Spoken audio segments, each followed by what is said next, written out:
Chapter 13, Robin Hood and the Tanner. In Nottingham there lives a jolly tanner, his name is Arthur a Bland. There is ne'er a squire in Nottinghamshire, dare bid bold Arthur stand. While Robin Hood gained many new followers by rescuing them from the cruelty of the forest laws or the tyranny of men like Guy of Gisborne and the Sheriff of Nottingham, many more came to seek him and offer their services as his fame grew greater. But sometimes, as in the cases of Little John and Gilbert of the White Hand, Robin went out and won a new follower after testing his prowess in single combat, rather as King Arthur's knights had done. After Little John and Gilbert, the most notable of these was Arthur a Bland, the yeoman whom Sir Richard of Lea had rescued at the archery contest in Barnesdale.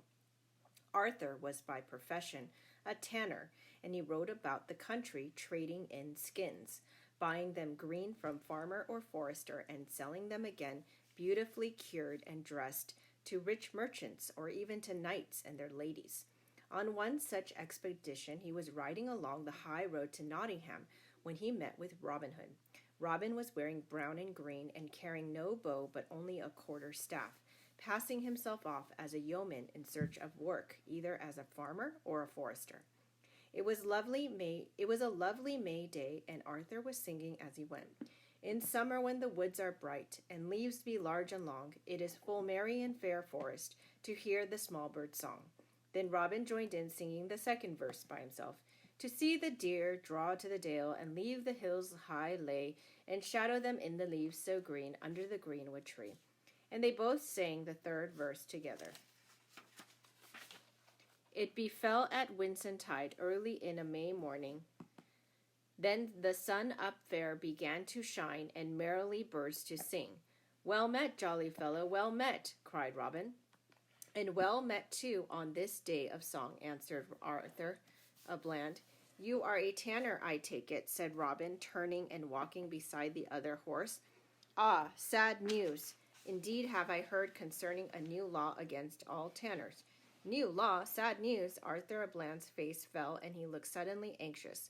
All tanners who drink too much ale and beer are to be set in the stocks, declared Robin, keeping a straight face with difficulty. Drinking ale and beer, roared Arthur, nearly falling off his horse with laughter. By the mass, you'll lose no freedom by that. Oh, yes, you will, said Robin. You'll lose the freedom of your legs. That is the law of nature. It is a freedom I'll wager that you lose sooner than I do, laughed Arthur. I'll take your wager, said Robin. Let us on to Nottingham, but tell me, what brings you by this forest road? A good ploy, said Arthur, a new line of trade. Ha, ha. There is a great reward offered for the capture of a bold, bad outlaw called Robin Hood. I have in my pocket a warrant for his arrest signed by the Sheriff of Nottingham. Why should I starve my way about the country buying and selling stinking skins when by catching one mangy outlaw I might earn 500 pounds? Why, indeed, agreed Robin.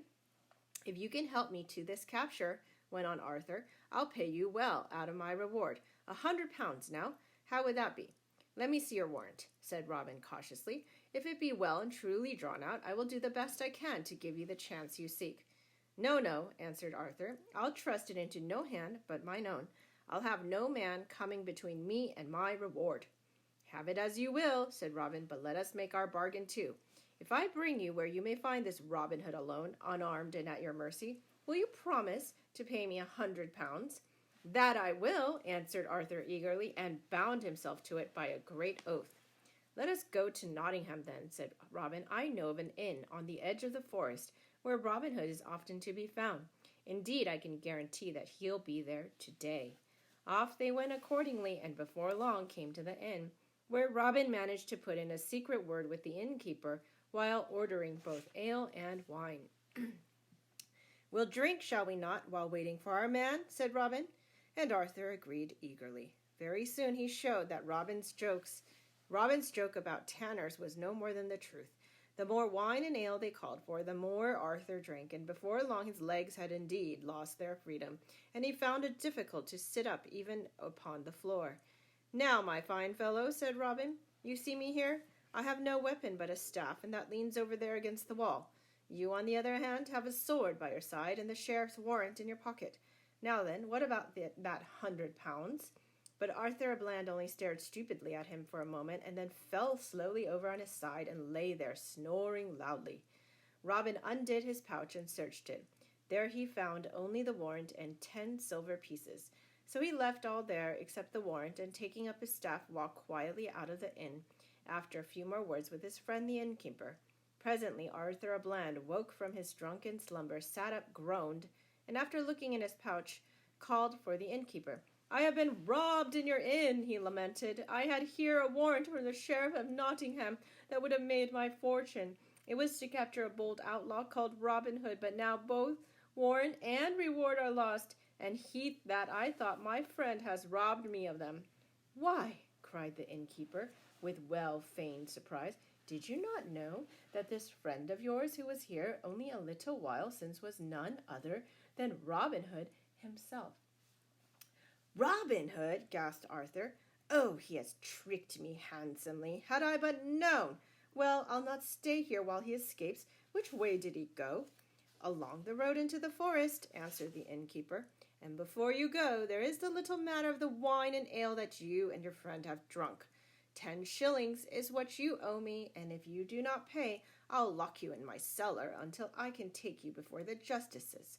Sighing deeply, Arthur paid out all the money in his pouch, and then, vowing a terrible vengeance on Robin Hood, he sprang up on his horse and cantered off into the forest. It was late in the afternoon when he came up with Robin, who was striding along the road, swinging his staff and singing merrily. "Stand, you villain!" bellowed Arthur. "Yield yourself up, or I'll cut your head open with my sword." "What knave have we here?" asked Robin, turning round and raising his staff. "No knave," answered Arthur fiercely, "and that you shall soon know." "Why, it's my friend the tanner," cried Robin. "Welcome, my dear friend, welcome. Doubtless you have come to pay me the £100 you owe me." £100! gasped Arthur, purple with fury. "That was the sum," replied Robin gravely. "You promised it to me if I delivered Robin Hood to you, unarmed and alone. Well, I did even so at the inn, for I myself am Robin. But I think you were suffering under the tanner's law, of which I told you, for you showed no signs of rising up to arrest me." I'll arrest you now fast enough," shouted Arthur, and springing from his horse, he drew his sword and rushed upon Robin, who, with a quick blow of his staff, sent it flying from his hand. "Fight fair," said Robin. "Go, cut you a staff such as mine, and we'll see who is to do the arresting this day." Trembling with rage, Arthur à Bland rushed to the nearest thicket, cut himself a good oaken staff, and attacked Robin with such vigor that the crack and clatter of wood on wood echoed up and down the forest glades. Once they paused for breath, and Robin remarked, "I think, friend, that my staff is longer than yours.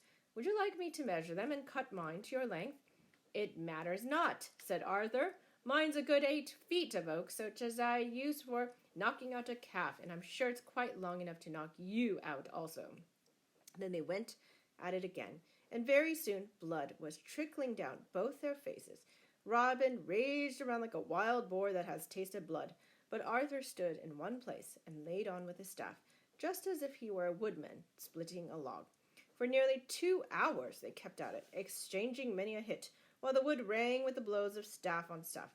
"Come, hold your hand," panted Robin at last. "Let us end the quarrel, for neither of us will gain much by threshing the other's bones into a bran mash." "I hunger still for my £500, gasped Arthur. "Indeed, I must earn them, or I cannot pay the 100 which I owe to you." "Come and join my merry band in Sherwood," said Robin. "I'll promise that you'll earn much more than £500 there, though I'll see to it that you pay me your debt." Arthur à Bland still hesitated. "I am a free man," he said, "and a tanner of note. I made sure to tan your hide and sell it to the sheriff." "Well, at least come and dine with us," said Robin. "I owe you a good meal in exchange for the good drink I had at your expense. But I hope that you will remain with us, for I hear that you are a notable archer, and I bear on my sides the proof that you are a notable wielder of the staff."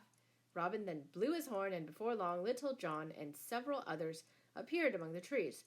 "By the mass!" exclaimed Arthur. "Is that not John Little, whom I see coming over yonder?" That was his name, answered Robin, before he suffered a forest change, and became my dearest friend and most faithful follower as Little John. Then I am with you indeed, cried Arthur.